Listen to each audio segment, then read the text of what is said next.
Mwahaya Sompa television so Otienka Obono ni afumantem ne mu a Sompa 98.9 FM kuta mu anopay Sawa Obono East ya Sompa 90.7 FM so kuta mu na Asante mantem ne mpota mu nyina wasuguso awutie Sompa 93.1 FM nsam no na yakekesi ani anopay ya bia wo bia no ye bana ye de ababesom wo no doso pa na poso eni adwumayefo a womo eye adwuma o mansukru je adwumayeko Ghana Water Company Limited mo kire so omode wono maka ntama densi awi abu aguso se company na japade ombebo ho ban no omo ebekoso a no mo aboho ban ye behwe omo strike na omo wo no sisi de akwakosie pa na ye bekomra so jefiem enra yemra so jafo no ekohyase ye adwuma na Speaker of Parliament atonkra de amane mraso jafo no ene eye Ghana mampani a sisi yasa so ato aba ne fufuro kra ene mraso jafo a womo edi enkunim NPP amanyoku de adesre eto eye wiase nyinanim se abana ye kokoto no na anu ada no ne kenkan ne nyansi enti se wiase ameboa Ghana NPP amanyoku no ewu pesua be dumie no ebi ohonom a manso eda so mu fi se yenyadaje kenkan mani ya NPP amanyuku no ene bedi nkunim awasa empesua be dumienu no eso ye beko na se ne NPP amanyuku no si chechwo nsemu no yakone akwakotie ni yebusua weni afoforo pi ene akekesi ene se kase aba bia wo bia na no pay ye ba ne ye dia ba besomwo aseda ye de ma 21st clinic ye se osiate kentiri no a etwetwenwo na etutuo ne duru ba bia de akwakose duabo ne edutuo no fo ne eche 21st na ya doctor fo ne enim de fo ne mfidi papa ya woni ye nduru no yemfa into yade na se emfa ema Ghana afa na nyina 21st clinic ye wo nkrabata wo hono a obora hono ma no pa ewie nwumra na dwodesio mu a ya doctor fo ne adwumayfo no beso mu na yade no omo atutu ase ede ama Sompa ache de mfie miensanie ene yabam na so afi bia ne baso so a se ne musi ye yadom no ya na ye fekeke afi so no ye sa so abam na so bio se afene kwa wie ye se ye no ajanka no bedidie awisia no odidie na obakunafo no hwan na ekokata na deja so no ntini ye bam na so se de obenya bia emo anwa enkwada ntade enkwada mpaboa entuma de de madasani bia kese arechechire beba nanim no na kese odi ababeka ho ne de ama sankrofui amomososo afi no womo esere a na kese afifufura ye kwakowremu no wabrabo no na eyesede nkwa no ebia opese wo de ne de wo ye ni sika mobile money number no ye 0598559802 0598559802 edi ebeba ye Tarawan Media na se Blessed Foster busuya meko wenum na asoba sinema no pe bia wo bia no metinya badama ba besom wo medi no ede nana ya abo amali bia boga busuya fo yenye brena finsam no yenkomo ankasa emfa emamo yedemo ehase ede efri mampani asisi aka de na mamu owu na osori akonya so mampani na adodanko akufo ado wachi mampisi be mapo ada yenhase emfri na tena ye na samba ka hye ne nso a emra ye popo ho ne yakwa akoto aba fi no mampani na adodanko akufo ado na ni kira to emantemo sekunde ene ne takrade abonten so ema afia kwanta abaya sabia esi eye takrade abonten so no mampedi na adodanko akufo ado koye amamre ne amane a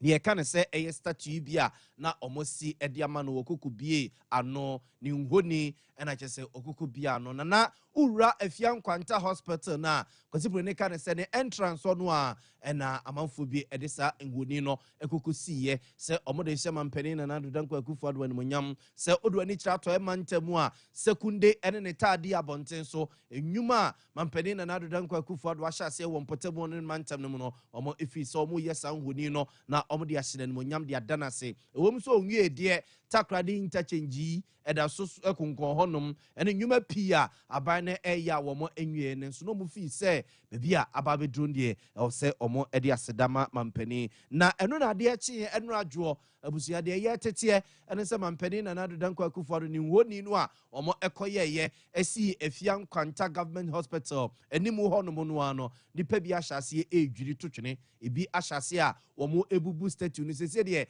ne nan ne kra de enka ne se ba ko de o matwa de ato atwene ne statue no na ba ko de kese be ka ne se kwa ne sa baby omodi di ne nanimu akwa kodrun de na kese bua ne bebu ato atwene enam so ma posifo kra de krata aba bonten aba be ne se omo a omo ekoye sa nyambra nsam no wono mo afisi madwedwe maba be ma hwem na omo de omo akwa kogina mra no de nanso ade hye pie wa to ema ntam kire se omo de anhye da anya omo wanwa efisi eto oba wieye no se ne nani pa bi no maka ntam de nsia wi abo aguso se kwan bia so omo de ade no mbedwira to atwene no nti ankwankoye omo enwanwa bia saa nanso wono mo efi se da bia aba bedru no ene kwan se adehye ne etu saa na mo no a wono mo etu ye no opani a wona hwe atoyema ntam no so se eye regional minister owura eye kwabena ochida komensa de atudwa se de akoso no areho eni wusoso na ombekoso a eni aposifo ato kese aye de ombetima ye bia na mfifimu a owoso mo ye no wo mo aye ewo saa areho sem wei ehun ye hyɛ mo bosa asɛmi ye ne edi akire ye bi fato bia no ye mfa enkamemo ye to aso na ye de mo free tade abonten so na ye de mo aba santemantam mu kumase kruponum na de ye tete ene se ifri na watwe atwa mu no mo na adwumayefo a wo mo eye adwuma wo man sukru je adwumayeko Ghana Water Company Limited mo e kantam de nse wi abogu so se de wo mo agya pade wo mo bungalows bia wo mo adwumayefo titimu a ye se obi atɔ enu nti yakwa akɔdwira dan ni nyina to ago ama se ba bi adwumayefo ni binom de wo mo ti beto akwa edinde ama wunum no ene wo mo soso no mo nsɔre no makɔ adwuma mpo ne mpɛsɛ wo mo akwa akɔbie barekɛse dam no abi ye nyansuo abobɔ ewo eye kumase abonten so ema every last week mu hono mo ba de kese ye ne yeti kumase de nsuo ho akwa atwe setete hono mo ba pa de amaye pa nsu dokodoko ya mo a kwabrane bebo agu na de paso akesu iye o akase nyansani na wade no eho aye din okure mu pa na eno na adwumayefo no kire se omo de o makantam edinse awi abu aguso akota firi wonu abatwe se kwambia so Ghana Water Company Limited omo ja pade de mpanifo twom mu tan ene bete be pa omo ebebo ho ban na efa nansen ye nhyiemu bi a ye wo danyame honum no le ntu aso ye wo mu ni se ye nya itie ye nya itie bi free ye mpanifo ho se mbese omuni ye nhia efa nso a atwa ewo asantiman se mbese omuni ye ndi ehun komo se ye di ye nuama atu form se nuama bi a ye yeti a ye managers bi nti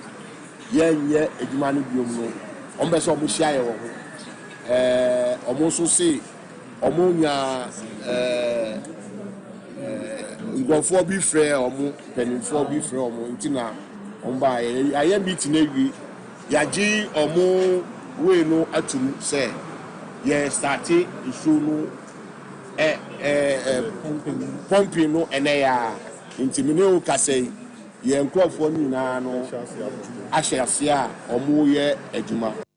observation nti nsuo na na omo mpompi anu nti ma nsuo ho ye de ne wokumase abonten so no mo se ye no adua no a omo ade omo tuate ba wieye no anadwo no a na je so mo hyase ene kafreka twa na wo mo ebubigu mu nti e bia ade ati anopa de so papo no ma ya na ebia enkeka ma wiemu nti ye no na je sa hyase a ebufa so tata nti we Ghana Water Company Limited adwumayefo ebufu a wo mu nya na wotwetwe mu ena wo mo ekire se ebufu no wo mo ede nsuo gu so na wo bekɔ adwuma ne mum wo mo japade no so de wo behwe no mo abɔ ho ban yemfamo enkomra se be fiem eyemanimu sam se yebra se be jafo no ekɔ akwama akɔkɔgi wo no ma home kɔyeye campaign a se be na agya wo mo mpesua adehye besa so akai wo no mo biewu na mo ede tumi ama wo no makɔkɔsi wo ma na mo biewu e wo mra se be fiem e wo msa dodo no afere e zo madwuma ya nso ani a wo ma adehye atoto abatia wo no mo de ani wo ena kɔ adwuma enurade nanso agya ne wo so mo kɔkɔye adwuma no a wonya de wo nsa akɔkɔto yafo aduane mu de yire so paso se de ya oni ni bedi etuase na enu adwuma omo koye no ena mraso ye fiem chia me hene right honorable Alban Kings Osmana Bobbin abomampeni dada John Dramani Mahama yasa so ato abayi ne bio se mampeni a eja wote apatamu atwane se January bosom de to so bo beto na somgye mu wakwakoso yi yade na obedi wo man animu obona baso na waka ne se ohwedom ene gidie soronko a Ghanafoɔ enya ewo ne mu no a wɔn kan hunu sɛ Ghanafoɔ emfa nkyɛ no Ghanafoɔ emfa mfiri no kra sɛ eye obema ɔman no ensa asifom. Speaker of Parliament nsɛm ni. On behalf of the Parliament of Ghana, I extend our hearty congratulations to the President of Ghana, His Excellency Nana Addo Dankwa Akufo-Addo, for his leadership in the organization of the general elections, and the Vice President for conceding defeat early enough to those the heat generated by the decisive vote of the people of Ghana. Observant way ye Raspe Yefim Chiamehene right honorable Alban Kinsor Sumana Bobina Yatin in Kwayamra, Najasenram Raspe for Neshe Jumasie and Odessa Ankra we Emanem Penny that John Dramani Mahama Yasaswa to obey in a bew Saman Penia in Fiena way and Moba Bidi or minor anymore. Na Emraspe Jenny or one Raspe Yefima this year, a well foot to Abaton Persiaso, or Nasi ja, a Domicasia one Raspe Yefim, SC no, would do woman second before Najas. Majority leader akako na na dwuma ba wiye eno no na honorable Alexander Afenyoma Kenso so no e de ato ndc mrasbejafo nanim se abane de o manwie o ene ye koto yei o matabiri mane se tabiri nwa no na oka wo mo se wo mo nkokon ketenkete no anyembi aganafo ye besa line ya ba be jinkokon ketenkete no anase wo mo ade bebere wo fie ami agege nkokoro ne anya ewunum na obusa wo mu bio se etuo bebrebe no omuso ombetwitwamu no anyembi omutwitwamu a omenya sika wo he na omde acheche nkokon ketenkete na maganafo ora Alexander Afenyoma nsɛm nie. Aware that this incoming government is going to implement this nkokon ketenkete policy. The nkokon ketenkete is a social intervention program. We are going to welcome it, but you say you are going to reduce taxes. You are going to repeal the betting tax, the e-levy. You are going to repeal all these taxes. You are going to reduce the taxes at the port. We wonder where you get the money to implement the nkokon ketenkete.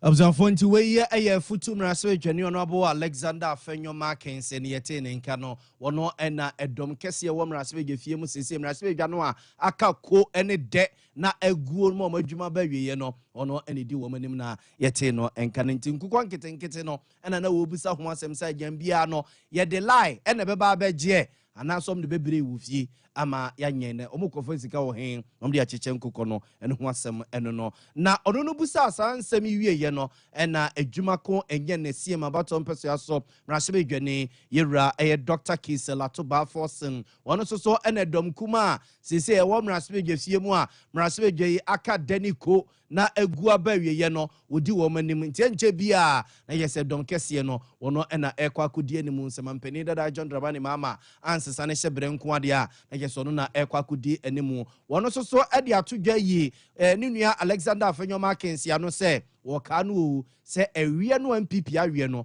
eye futuo soronko eye kyesa desua soronko de ma omo ndc fo nkunimu a womo adi no na oka ne bio se abraba mampani akufo do bebo ese mampani no ndc fo mu nye bi da se dwe ne sa ne manema no womo emeye bi da ewo mamamu mu ora eye Kisel Atoba Forsen. Mr. Speaker, what happened on the 7th of December polls was a revolution, the people's revolution, what I call it. It was a revolt against a government that is obstinate, insensitive, high-handed, and dismissive of public opinion. It was a revolt against a government that called people with dissenting views names, such as detractors, cynics, naysayers. Mr. Speaker, sometimes they call views of dissenting people as Sambalat and Tobias. Ghanaians have clearly shown that they cannot be taken for granted,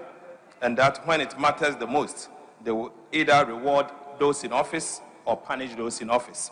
Observant way NDC mrasbe dwane obo mrasbe jefima desie wo adwumako enye ne siem abato mpeso so mfimfi mantem Dr. Kisel Atoba Forsen ena yete ne nken eguso ade mo mrasbe jefim ho no mo na MP ba ko no so na no abato a yekokoto ye owe fumfram wɔwe from ya sisi wonsim na sɛ gyafim hɔ no mu bio ɛyɛ Andrew Ejapa Mesa papa kura no sɛ okɔ atena ya ɛhwɛ tourism ho nsensɛm a ɔne da no sɛ soafoɔ na ɛno agya yenim sɛ mna so gyafo kɔ adwuma yi na kyɛ sɛ nsɛmtwerɛfo atwetwe ɔmo kamera de ɔno so so atwe ne pɛn ɛne ne pepa a wɔkɔtwerɛ nsɛm ɔkyerɛ eti ɔmo si ɔmo kyerɛ ase ne si ɔmo pagya ɛne sɛ Andrew Ejapa Mesa anim nie ɛyɛ befo no mo sɛ ei wɔnrabo wawi nyina akyi no wanya kukudura pia hei ɛno ɔse yan bo made hyɛ na nto aba ma me nanso ɛyere so paa so sɛ dɛne a adwuma ɔmo de ma me no enya nsi aka na wɔtwe bɛ miɛnsa ne kakrawa so na ɛbɛ wieye nti nkosi sɛ ɛbɛbɛ wieye no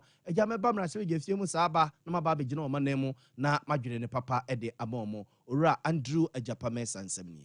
It's a regular parliamentary sitting day, isn't it? Yeah. And so what you expect Parliament to do on a regular sitting Parliament is what I expect Parliament to do on a regular sitting. Well, of course, I mean, I don't know who is coming and who is not coming, but Parliament is resuming today, and so I've come. I expect that every member of Parliament will attend. My presence here certainly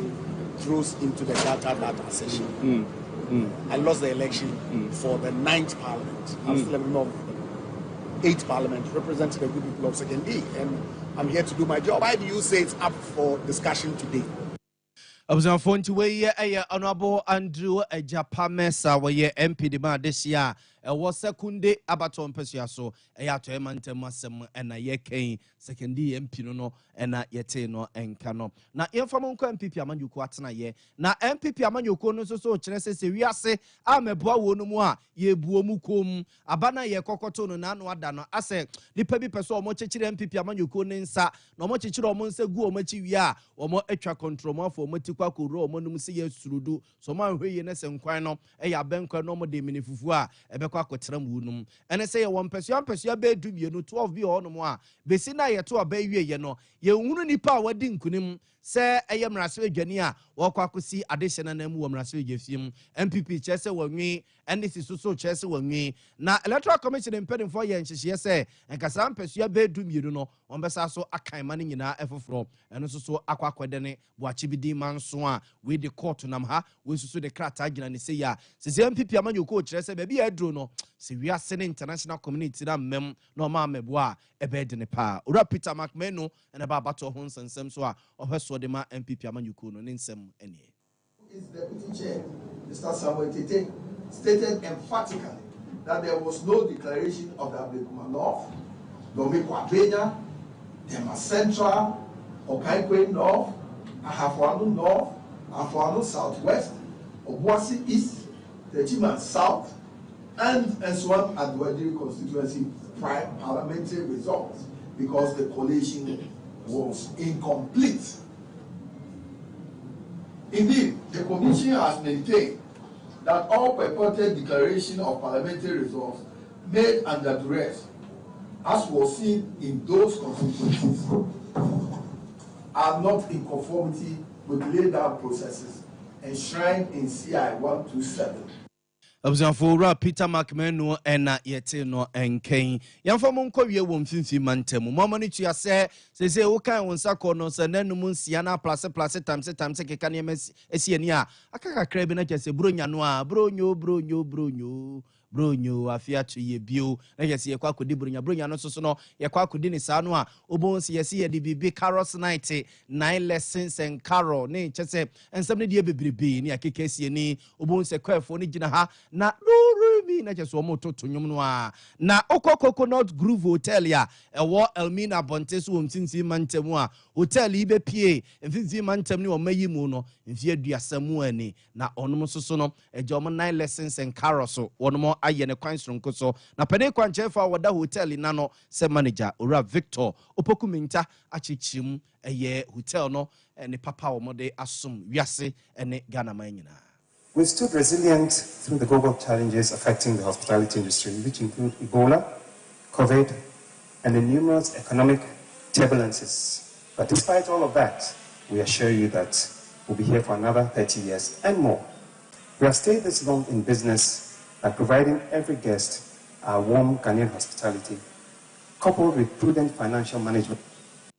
Abzafo nti we ye general manager ne yete ne kan no echi Dr. Papa Kwasi Indomu a wono susu hotel ye ne dia dwumadie no na owase bi na ne ono susu ede to aso ni. If we talk about successes, this result has become so credible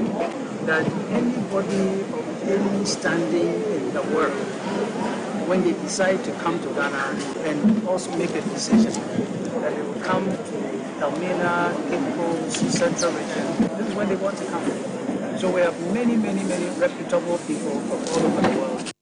Abzafo nti we ye Dr. Papa Kwasi Indomu hotel no ne Diana no susu no echechire ensemu kakra ede akire no Dr. Nana Kwaku Indom susu no x-ray butaye nti a omo ede sa adwuma no ekosi Elmina Bonten so ene mfaso a abaso ede amakru no ene omamu no nyina.